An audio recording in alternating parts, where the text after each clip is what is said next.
Hello guys, আজকে pure বাঙালি খাবার নিয়ে চলে আসলাম। আজকের আইটেমে ছিল সাদা ভাত, মুখি কচু দিয়ে ইলিশ মাছ, পেঁপে ভর্তা, আলু ভর্তা আর চিংড়ি দিয়ে পুঁই শাক। খেয়ে দেখি চলেন কেমন লাগে। একটু ভাতের সাথে লেবু দিয়ে নিচ্ছি।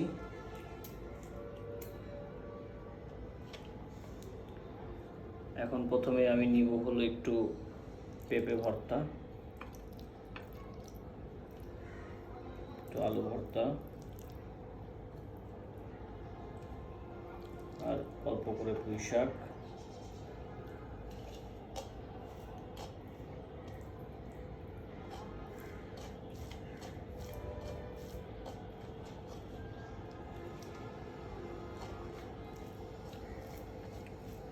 অনেক সময় আমরা রেগুলার মাছ মাংস খেতে খেতে আমাদের অনেক সময় বোরিং লাগে, তো ওই সময় এরকম একটু ভর্তা ভাত হইলে খাওয়ার রুচিটাই চেঞ্জ হয়ে যায়, অনেক টেস্টি হচ্ছে।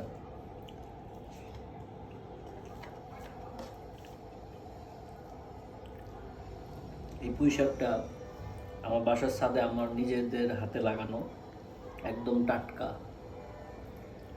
তো যারা ছাদ বাগান করেন আশা করতেছি তারাও এরকম টাটকা সবজির স্বাদ নিতে পারেন। ও, খুবই টেস্টি হচ্ছে, কোনো সার ছাড়া এরকম টাটকা পুঁই শাক খাওয়ার মজাই আলাদা।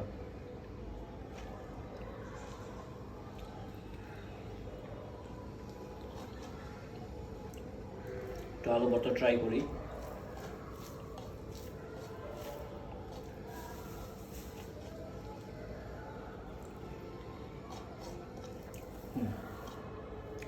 খুবই টেস্ট হয়েছে। এখন বাজারে প্রচুর ইলিশ মাছ পাওয়া যায়, তো আপনারা ট্রাই করবেন, যদিও দাম অনেক বেশি।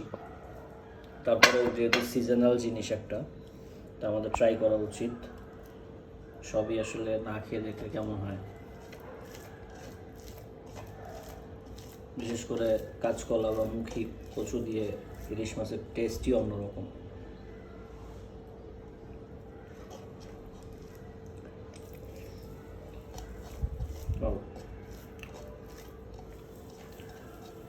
খুব সুন্দর একটা গ্রান আসছে, মাশাআল্লাহ, টেস্ট খুবই ভালো। এই টাইপের মেনু হলে অনায়াসে এক প্লেট ভাত খুব মজা করে খাওয়া যায়। আপনারা কারা কারা এই ধরনের মেনু পছন্দ করেন তারা নিচে কমেন্ট করে জানাবেন। ভালো থাকবেন। আল্লাহ হাফেজ।